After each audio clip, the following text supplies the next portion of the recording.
There's a promised land untouched by men, prepared for the saved and the blessed. A city built for square, far away somewhere, as a home for the saints to rest. So many have tried, but they couldn't describe all the beauties on that bright shore. For it's never entered into the hearts of men what the Father has in store. La crainte d'un cataclysme généralisé semble saisir à la gorge un nombre croissant de gens. Dans le monde entier, on parle de conflits nucléaires. Partout, riches et pauvres, jeunes et vieux, hommes et femmes se préparent à affronter le drame au cas où il devrait se produire. S'organiser pour survivre est devenu un commerce florissant. Cette nouvelle industrie se développe rapidement dans plusieurs pays. Se préparer à survivre est l'obsession de milliers de personnes vivant dans la peur du lendemain. Face aux crises actuelles, beaucoup se demandent comment l'humanité pourra survivre à l'accroissement des crimes, aux problèmes économiques, à la diminution des ressources naturelles et à la pollution, aux guerres civiles, aux catastrophes de tous ordres ou éventuellement à une attaque nucléaire. Tout semble conduire l'humanité vers un inévitable désastre. Devons-nous attendre passivement que l'inévitable se produise? De plus en plus nombreux sont ceux qui pensent que non. Beaucoup affirment que si nous voulons survivre aux crises à venir, nous devons nous préparer maintenant.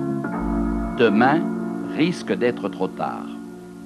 Mais, dira-t-on, tous ces gens ne sont-ils pas des fanatiques hyperactifs et des extrémistes ou des oiseaux de mauvais augure?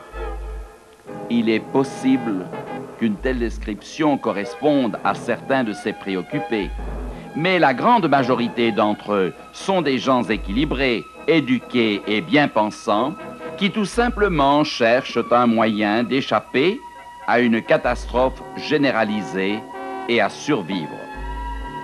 L'éditeur d'un journal écrit « Survivre signifie endurer, se prendre en charge, résister, subsister. » Il ajoute « La survie ou l'autosuffisance signifie se préparer pour le pire, tout en travaillant pour le meilleur. » Quelles sont les crises universelles auxquelles nous devons nous préparer?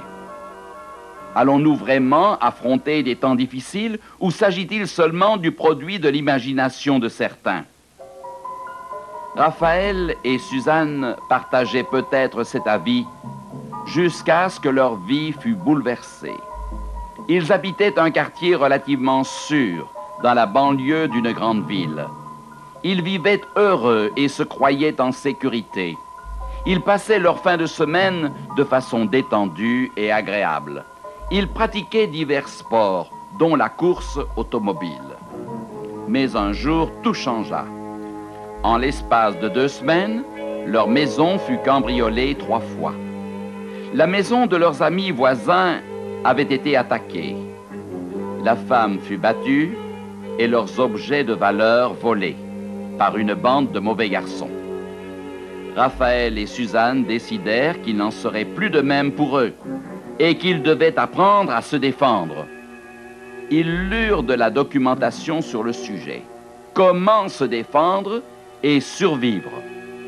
Ils suivirent des cours, achetèrent des armes à feu et, en peu de temps, apprirent à les utiliser. On les initia à l'art de fabriquer leurs propres balles. Cela semble exagéré. Toutefois, bien des livres et des journaux incitent les gens à acheter des armes à feu pour se protéger. En fait, il n'y a pas si longtemps que le maire d'une ville importante invita ses concitoyens, lors d'un programme télévisé, à s'armer pour se protéger, car la police était débordée par les appels au secours. À propos de l'utilisation des fusils pour l'autoprotection, on a pu lire ce qui suit. Si vous pouvez acquérir un permis pour port d'armes, faites-le.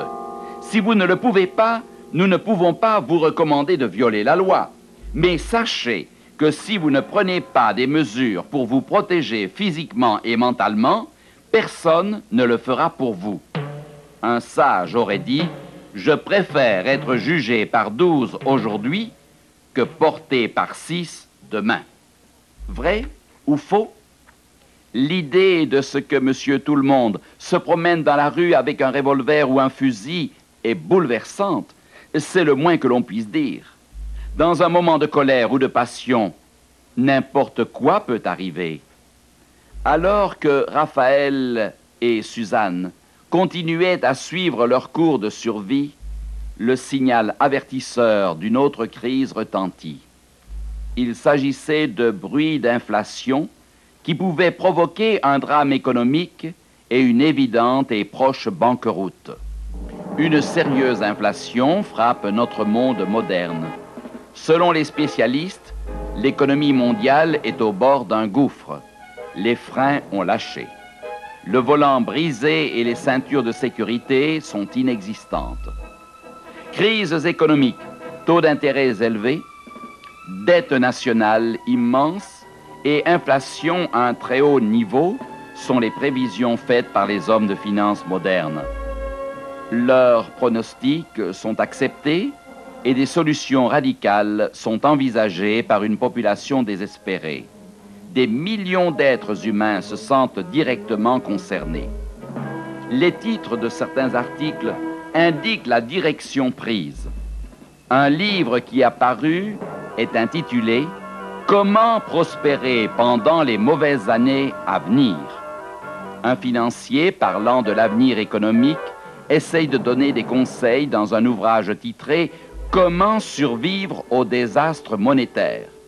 Un autre livre, après le désastre, suggère de thésauriser l'or, l'argent, les diamants ou d'acheter des bons de trésor et conseille aux gens prudents d'employer ces moyens pour faire face aux temps difficiles de l'avenir.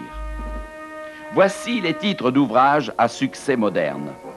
L'investissement en temps de crise. Survivre et vaincre l'inflation des années 80. Il n'y a aucun doute, nous sommes avertis d'une crise future. Elle a d'ailleurs déjà commencé. Il est grand temps donc de se préparer en vue du désastre à venir. Il n'y a rien de modéré dans les avertissements des économistes. Ils préconisent un changement total de style de vie. Le remède, disent-ils, dépend d'un revirement économique. Ils affirment exister quelque chose de fondamentalement faux dans certains pays. Les nerfs de la société ont été affectés par la morphine de la tradition et sont incapables de prévenir ce qui va arriver. Voici l'opinion émise par des économistes et des banquiers. La préoccupation concernant le futur est la constatation de la banqueroute morale de certains pays. Les caractères nationaux ont été endommagés de sorte que ni les monnaies ni les contrats ne sont respectés. Ils démontrent l'incapacité pour les hommes d'État de prendre les choses en main alors qu'il est indispensable de résoudre les problèmes économiques. Ces avertissements semblent contradictoires. Achetez de l'or, de l'argent et des diamants, dit-on. Investissez dans les biens fonciers. Ne confiez plus rien aux banques. Faites des provisions alimentaires. Dans un livre « Comment prospérer pendant les mauvaises années à venir », on peut lire « Le but de ce livre est de nous persuader que nous sommes entrés dans une grande période d'épreuve. Personne ne peut prédire le moment fatidique, mais il vient et bientôt. Nous sommes vraiment au bord du précipice. » Ensuite est dressée la liste des événements sociaux qui se produiront. Chômage massif, détérioration totale de l'économie, effondrement du plan de la sécurité sociale et des fonds de retraite privés et nationaux, holocauste monétaire international dépossédant les hommes de leur fortune. Puis viendra le chaos. Ceux qui se préparent pour les crises à venir prédites par ces prophètes de malheur, font des provisions de nourriture, de médicaments et d'eau. Ils amassent des fusils, des munitions et des équipements de surveillance électronique pour se protéger. Ces démarches sont assurément désespérantes. Toutefois, le pire reste à venir. Le schéma de survie le plus complexe et le plus affolant est certainement celui de la radiation. Une doctoresse écrit « Comme médecin, je déclare que la technologie nucléaire met la vie en péril sur notre planète. Si nous poursuivons notre lancée, l'air que nous respirons, les aliments que nous mangeons et l'eau que nous buvons seront bientôt contaminés par suffisamment de polluants radioactifs pour menacer notre santé d'un danger plus sérieux qu'aucune des plaies dont l'humanité a déjà souffert. Elle affirme qu'il existe déjà de dangereuses concentrations de déchets radioactifs dans le lait que nos enfants boivent et que l'on retrouve dans leurs os. Si une troisième guerre mondiale était déclenchée, qu'en serait-il de la pollution résultant des déchets radioactifs? Nous ne pouvons que trembler en y pensant. Avec toutes les munitions stockées, les armes nucléaires, chimiques et biologiques accumulées en divers points de notre planète, un nouveau conflit serait catastrophique. Un chaos indescriptible, des souffrances innommables serait le partage des survivants. Un conflit nucléaire est-il possible? La plupart des hommes politiques et militaires, des savants et des historiens le pensent. Les statistiques prouvent que si trop d'armes sont fabriquées, la planète risque d'exploser par folie ou accident. Personne ne sait quand un homme en colère pressera le bouton et lancera la bombe.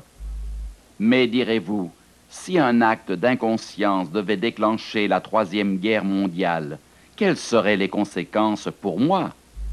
Selon les informations fournies par les responsables de la défense civile, les spécialistes du monde scientifique et médical, les conséquences seraient extrêmement graves. Un physicien a imaginé l'état du monde après l'explosion de bombes nucléaires. Il dit « L'Europe et l'Angleterre sont des cimetières. Les plus importantes villes d'Amérique, de Russie et de Chine sont complètement détruites. Des millions de morts et de mourants. La moitié des habitants de certains grands pays sont morts. Bien d'autres malades sont victimes des effets radioactifs des bombes. Il n'y a plus aucun signe de vie dans les régions bombardées et le sol reste radioactif. Pour ceux qui survivent, les conditions de vie défient toute description. L'eau et la nourriture valent plus cher que l'or. Les soins médicaux n'existent plus. Des rats et d'autres rongeurs transmettent les maladies. Des animaux sauvages et des hordes de chiens affamés parcourent les campagnes contaminées. Il n'y a plus ni loi ni ordre. Des bandes de hors-la-loi et de criminels s'attaquent partout aux citoyens, volant, tuant, blessant et tentant de dominer les survivants. Certains pensent qu'il y aura des survivants à l'Holocauste, mais les conséquences à long terme d'une guerre nucléaire sont inconnues. Personne ne peut vraiment prédire l'effet de l'accumulation de tant de radiation, mais nous pouvons imaginer où se trouveront accumulées les radiations en cas de guerre. La plus grande partie de l'hémisphère nord sera touchée. Le Canada, les États-Unis, l'Europe, la Russie, la Chine, le Japon. Et que dire de la terreur qu'entraînerait l'utilisation d'armes chimiques? On parle aussi de la guerre biologique, au cours de laquelle des maladies infectieuses seraient propagées. C'est une forme inégalée de sadisme qui démontre avec horreur l'étendue de la méchanceté de l'homme à l'égard de son prochain. En tenant compte de tous ces éléments, les spécialistes en survie pensent que nous devrions être prêts à toute éventualité. La Suède et la Suisse, deux pays neutres, prennent très au sérieux les possibilités d'une troisième guerre mondiale. Ils ont un programme de défense civile très développé. Ils ne sont pas les seuls. L'Union soviétique a développé un programme très étendu de survie en cas de guerre mondiale. Les responsables soviétiques ne se lassent pas de répéter que la victoire ne serait possible que si chaque citoyen soviétique suit un entraînement intensif, pratique, moral et psychologique de défense civile. Les citoyens russes doivent se préparer avec calme à une guerre nucléaire, chimique ou biologique inévitable. Certains pays ont également des plans d'évacuation massive de la population des villes et villages. En maints endroits, on a stocké suffisamment de produits pour nourrir la population pendant 1 an. De grandes et de petites nations se préparent à faire face à une guerre nucléaire et à y survivre. Dans d'autres pays, bien des citoyens concernés par les événements affirment que si leur gouvernement ne se préoccupe pas d'assurer leur sécurité, des industries privées devraient s'en charger. Aux États-Unis, le président d'une compagnie de construction a commencé à bâtir un ensemble d'immeubles d'un type spécial, dit de survie, et appelé arche terrestre. Il dit, si un désastre, une guerre nucléaire, un effondrement économique, un conflit civil devait s'abattre sur les États-Unis, seuls ceux qui seront à bord de l'arche terrestre survivront si survivre est possible. En France, on a commencé à construire des abris souterrains, individuels et collectifs. Ces logements sont équipés de purificateurs d'eau et d'air et devront disposer de réserves d'aliments et de médicaments. Des annonces de vente sont faites dans les journaux. Nombreux sont ceux qui se préparent à ce qui leur paraît inévitable. L'idée de construire une arche terrestre pour échapper à la destruction à venir vient d'une autre arche qui autrefois fut construite pour la survie de l'homme. Nous trouvons cette histoire dans le premier livre des Saintes Écritures. La Bible dit que la terre était remplie de violence et de péché, conditions semblables à celles que nous connaissons aujourd'hui.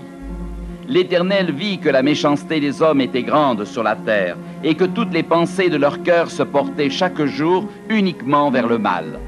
La terre était corrompue devant Dieu, la terre était pleine de violence. Pour survivre à la corruption générale de l'humanité, il fallait une intervention divine. Aussi Dieu dit-il à Noé, homme juste et intègre dans son temps. La fin de toute chair est arrêtée par devers moi, car ils ont rempli la terre de violence. Voici, je vais les détruire avec la terre. Dieu dit à Noé que la terre serait détruite par l'eau et lui dit de construire une arche. Contrairement à l'arche terrestre de Blackmore, celle-ci était un bateau. Noé invita sa famille, ses amis et ses voisins à prendre place dans l'arche et à échapper au déluge. Pendant 120 ans, ce prédicateur de la survie avertit le peuple, tentant de persuader le plus grand nombre possible à se préparer à la catastrophe. Mais quand la pluie vint et que les eaux recouvrirent la terre, seules 8 personnes survécurent à la destruction du monde antédiluvien. Dieu avait pourtant prévenu la population et prévu une sortie de secours, mais l'homme était trop occupé par d'autres choses pour reconnaître la valeur des messages et des signes annonçant le déluge. À l'exception des 8 personnes qui entrèrent dans l'arche, tous moururent. Ce qui arriva du temps de Noé, a dit Jésus, arrivera de même à l'avènement du Fils de l'homme. Car dans les jours qui précédèrent le déluge, les hommes mangeaient et buvaient, se mariaient et mariaient leurs enfants, jusqu'au jour où Noé entra dans l'arche. Et ils ne se doutèrent de rien jusqu'à ce que le déluge vînt et les emporta tous. Il en sera de même à l'avènement du Fils de l'homme. Ainsi que les spécialistes modernes en survie aient raison ou pas, que l'achat d'or ou de pierres précieuses, les réserves de nourriture permettent ou non à certains de survivre, La vraie survie est plus qu'une prolongation de la vie de quelques années. Il s'agit de survivre à toujours, en d'autres termes, de vivre éternellement.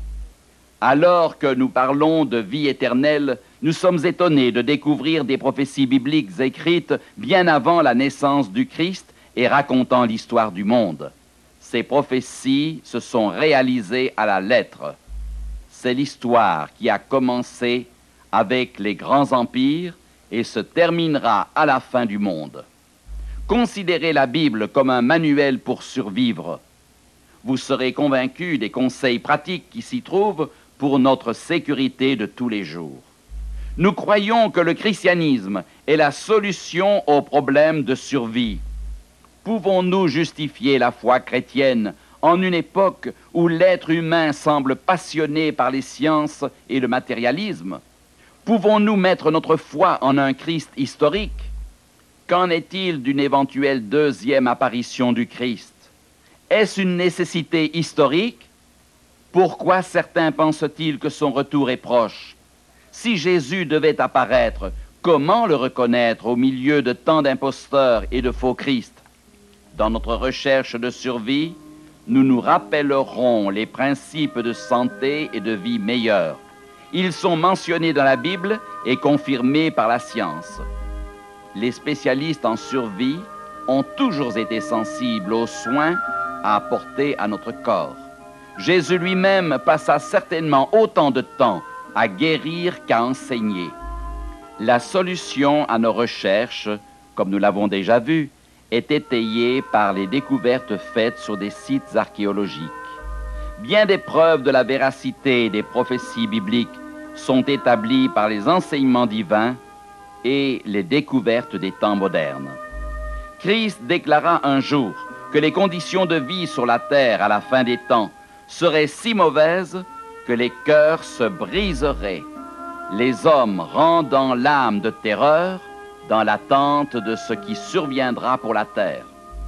Bien que les prophéties bibliques prédisent une époque de troubles et de désastres économiques, de crimes, d'injustices, de guerres et de dévastation, ceux qui connaissent et qui suivent les instructions de Dieu ne doivent pas être angoissés. Nous avons ces paroles encourageantes. « Tu ne craindras ni les terreurs de la nuit, ni la flèche qui vole de jour, ni la peste qui marche dans les ténèbres, ni la contagion qui frappe en plein midi. Que 1000 tombent à ton côté et 10 000 à ta droite, tu ne seras pas atteint. » À ceux qui aiment Dieu, celui-ci donne de merveilleuses promesses. Des nouvelles rassurantes sont données. Dieu dit à ceux qui veulent savoir comment ils survivront, du pain lui sera donné, de l'eau lui sera assurée. Votre recherche pour la survie ne peut être satisfaite que si vous comprenez les enseignements bibliques et si vous permettez qu'ils vous donnent une confiance inébranlable en l'avenir. Dieu a tracé le cours de l'histoire, il a tracé des plans. Nous tromperait-il maintenant? Il a promis, ne crains rien, car je suis avec toi. Ne promène pas des regards inquiets, car je suis ton Dieu. Je te fortifie, je viens à ton secours, je te soutiens de ma droite triomphante. Il a promis de nous guider dans notre recherche pour la survie. Cherchez premièrement le royaume et la justice de Dieu, et toutes choses vous seront données. Ne vous inquiétez donc pas, a dit Jésus.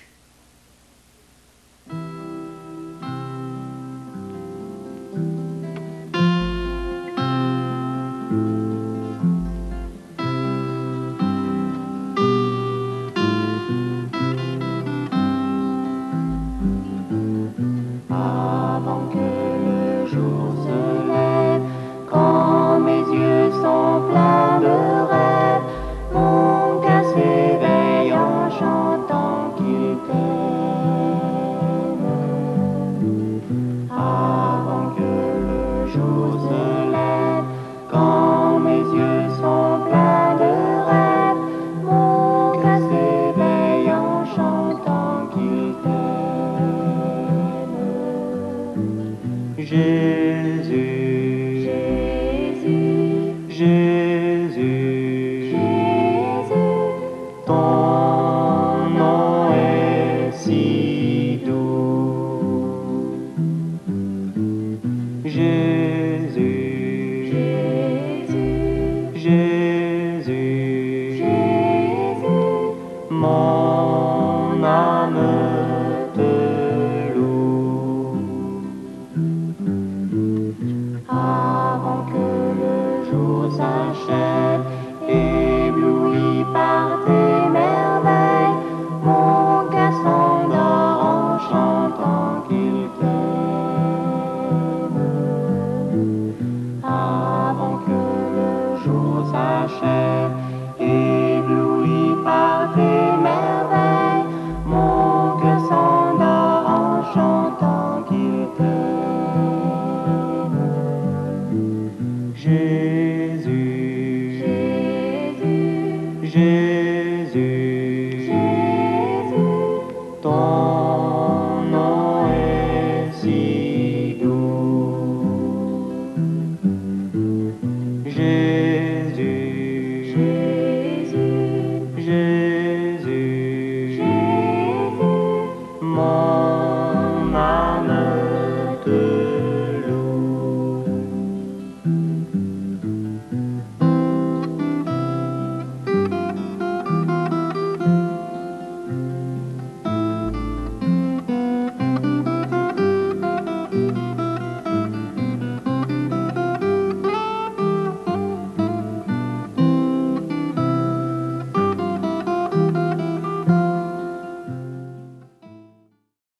From the throne there springs a glimmering stream of waters pure and sweet.